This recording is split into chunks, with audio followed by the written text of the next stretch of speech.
Yuzingizda qizarish bor, qizil toshmalar chiqdi. Oftobga chiqsangiz qichishadi. Tonalkasiz ko'chaga chiqa olmaysiz. Bir necha yildan beri shu holat. Malhamlar ishlatib ko'rdingiz, turli xil vositalardan foydalandingiz. Ammo shu kungacha yechim yo'q. Ba'zi bir joylaringizda qil tomirlar kengayishni boshladi. Ushbu holatlarda bu oddiygina yuz qizarishi emas. Chunki dermatologiyada bir nechta xavfli holatlar bor. Albatta, shifokor, dermatolog, kosmetolog, lazer bo'yicha mutaxassislarga murojaat qilishingizni tavsiya qilaman. Sababi yuz qizarishi bilan bog'liq fotodermatoz degan kasalliklar bor, allergik holatlar bor, turli xil xavfli o'smalarga olib kelishi mumkin bo'lgan holatlar bor, sistemik kasalliklar bor. Bularni albatta shifokorga murojaat qilgandan keyin to'g'ri tashxisotdan ish boshlanadi. Keling bugun shularni bittasi bo'lgan, tez uchraydigan, ayollarimiz ko'proq shikoyat qiladigan yuz qizarishi, toshmalar bo'yicha to'xtab o'tamiz. Demak, eng ko'p tarqaydigan 30-45 orasi bo'lgan ayol kishilarda yuzida qizarish, toshmalar paydo bo'lib, qichishish, ba'zi bir joylarda qil tomirlar kengayishi bu ko'proq pushti husnbuzarning belgisi bo'ladi. Pushti husnbuzar bo'lgan insonlar ko'pgina biz kuzatayotgan narsamiz amaliyotda turli xil malhamlar, ayniqsa gormonal malhamlar, ularning ismlarini aytmayman, ular juda ham ko'p malhamlarni surib vaqtinchalik bir yechim qilishadi. Ammo lekin bu gormonal mazlarni uzoq vaqt qo'llab bo'lmaydi va ular qarshi ko'rsatma hisoblanadi. Sababi ular terini yupqalashtiradi. Qizarishni vaqtinchalik yo'qotganday bo'lib, keyin yana ham masalani chuqurlashtiradi, muammoni ko'paytirishadi. Shuning uchun dermatolog ko'rigiga albatta kelishingizni tavsiya qilib qolaman.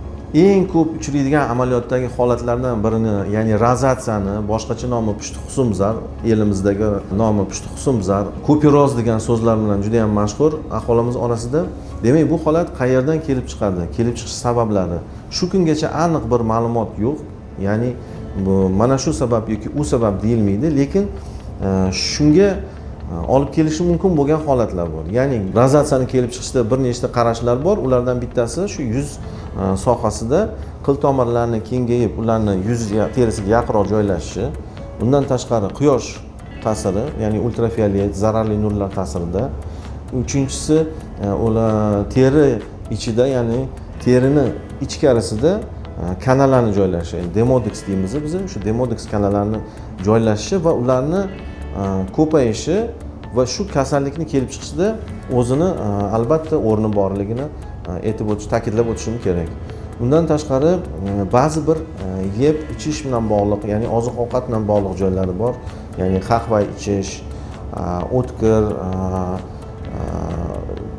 sho'r, qovurilgan, уксусga o'xshagan holatlar, dudlangan mahsulotlar iste'mol qilganda vaziyat yana ham chuqurlashib, yana ham avj olish mumkin.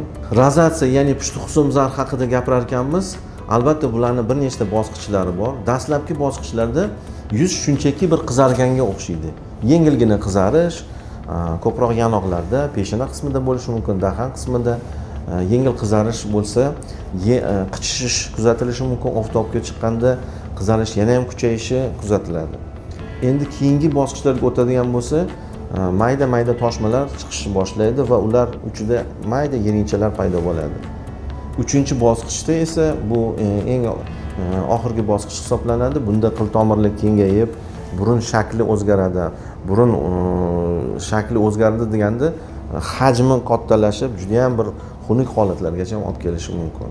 Beauty terapi klinikasida yuz qizarishi, pushti husnbuzar, ya'ni rozatsiya, kupiroz bo'lgan holatlar uchun maxsus bugungi kunda dunyodagi eng oxirgi standartlarga javob beradigan Lutronic kompaniyasining Clarity 2 degan maxsus lazeri bor. Ushbu lazerning ustun tomoni muolajalar qisqa muddatning ichida komfort sharoitlarda tez samara beradigan lazerlardan biri hisoblanadi. Demak, dermatologiya sohasida barcha harakatlar tashxisotdan keyin, to'g'ri tashxis qo'yishdan boshlanadi. Mana Beauty terapi klinikasida yuqori texnologiyali uskunalar bor. Ushbu uskunalar diagnostik dermatoskopiya uskunasi yordamida biz mana teridagi holatni o'rganamiz. Demak, xavflimi, xavfsizmi, qaysi chuqurlikda yotibdi bu holat. Demak, lazer muolajalarni o'tkazganda qay chuqurlikda, qaysi tomonlarga qanaqa ta'sir qilishi uchun albatta to'g'ri tashxisdan boshlashimiz kerak. Ayni paytda mana ko'rishingiz mumkin. Mana yaqinlashtirib ko'rishingiz mumkin. Demak, bu tomirlar o'rta chuqurlikda joylashgan va ularni bemalol mana bu lazerimiz yordamida ketkazishimiz mumkin. Bular xavfsiz hisoblanadi. Mana har xil rejimda ko'rishimiz mumkin. Ultrafiolet mana. Aytganday, bu oddiy lupa emas. Bu qil tomirlarni demak chuqur qanday chuqurlikda joylashganligini, xavfli yoki xavfsizligini ko'rsatib beradigan maxsus uskuna hisoblanadi. Demak, bu imkoniyatlar bizga nafaqat qizarish bilan bog'liq bo'lgan muammolarni, balki pigmentatsiyalarni, hollarni, turli xil hosilalarni ko'rish, tashxislash imkoniyatini beradi. Ayni paytda biz hozir ko'ryapmiz, mana xavfsiz quyoshdan qolgan lentigo, ba'zi bir joylarda keratoma holatni, ba'zi bir joylarda mana kichkina gemangiomalarni ko'ryapmiz. Bularni barchasini lazer uskunamiz yordamida korreksiya qilishimiz mumkin. Yoshartirish muolajalarini ham o'tkazishimiz mumkin. Bizning M-Beauty terapiya klinikamizda bugungi kunda yuz qizarishi bilan bog'liq barcha muammolarga yechimimiz bor. Chunki bizning shifokor dermatologlarimiz aniq tashxis qo'yishdan boshlaydi ishini. Va bugungi kunda klinikamizda yuqori texnologiyali lazer uskunalar, diagnostika apparatlaridan foydalanib, ushbu muammoni yechimini tez kunlarda hal qilib berish imkoniyati bor. Agarda sizda va yoki sizning yaqiningizda yuzlarida qizarish, toshmalar paydo bo'lgan bo'lsa, oftobga chiqqanda qizarish, qichish paydo bo'lsa, qil tomirlar kengayib, bu yoqlarda qizarish bo'lib ko'payayotgan bo'lsa, marhamat qilib M-Beauty terapiya klinikasiga murojaat qilishingiz mumkin. Sizga malakali shifokor, dermatolog, kosmetolog, lazer bo'yicha mutaxassis bo'lgan shifokorlar malakali yordam ko'rsatishadi. Agarda sizda ham kosmetologik, dermatologik muammolar bo'lsa, kommentariyada yozib qolishingiz mumkin. Albatta siz bilan bog'lanib, savollaringizga shaxsan o'zim javob beraman. Yoki biz bilan bog'lanish uchun quyidagi raqamlarga murojaat qilishingiz mumkin.